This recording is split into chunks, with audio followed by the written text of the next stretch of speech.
اعوذ باللہ من الشیطان الرجیم بسم اللہ الرحمن الرحیم۔ حضرت خباب رضی اللہ تعالیٰ عنہ کی تکلیف ہے۔ حضرت خباب بھی یہی مبارک ہستے میں ہے جنہوں نے امتحان کے لیے اپنے آپ کو پیش کیا تھا اور اللہ کے راستے میں سخت سے سخت تکلیفیں برداشت کی۔ شروع ہی میں 5-6 آدمی کے بعد مسلمان ہو گئے تھے، اس لیے بہت زمانہ تک تکلیف اٹھائی۔ لوہے کے ذرے پہن کر ان کو دھوپ میں ڈال دیا جاتا، جس سے گرمی اور تپش کی وجہ سے پسینے پر پسینے بہتے رہتے تھے۔ اکثر اوقات بالکل سیدھا گرم ریت پر لٹا دیا جاتا، جس کی وجہ سے کمر کا گوشت تک گل کر دے دیا تھا۔ یہ ایک عورت کے غلام تھے، اس کو خبر پہنچی کہ حضور اکرم صلی اللہ علیہ وسلم سے ملتے ہیں۔ اس کی صدا میں لوگوں کو گرم کر کے ان کے سر کو اس سے داغ دیتی تھی۔ حضرت عمر رضی اللہ تعالیٰ عنہ نے ایک مرتبہ عرصے کے بعد اپنے زمانے خلافت میں حضرت خباب رضی اللہ تعالیٰ عنہ سے ان تکلیف کی تفصیل پوچھی جو ان کو پہنچائی گئی۔ انہوں نے عرض کیا کہ میری کمر دیکھیں۔ حضرت عمر رضی اللہ تعالیٰ عنہ نے کمر دیکھی، فرمایا ایسی کمر تو کسی کی بھی نہیں دیکھی۔ انہوں نے عرض کیا کہ مجھے آگ کے نوروں پر ڈال کر گھسیٹا گیا، میری کمر کی چربی اور خون سے وہ آگ بجھی۔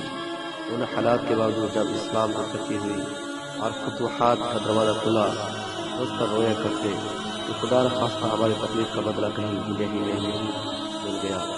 حضرت خباب رضی اللہ تعالیٰ کہتے ہیں کہ ایک مرتبہ حضور اکرم صلی اللہ علیہ وسلم نے خلافت عادت بہت ہی لمبی نماز پڑھی۔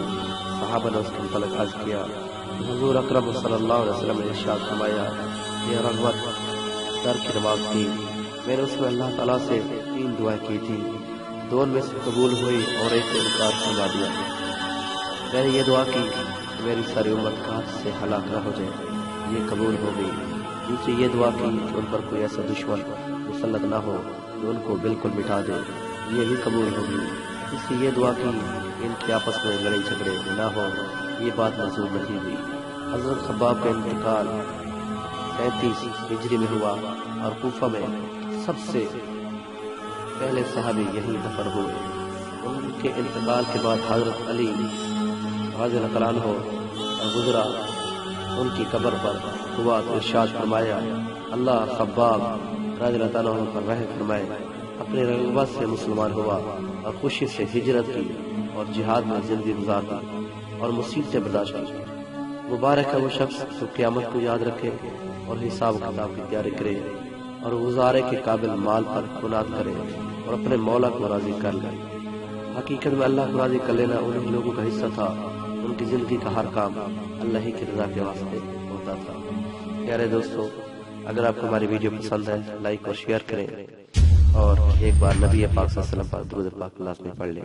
اللہ آپ سب کا حامی و ناصر ہو۔ اللہ حافظ۔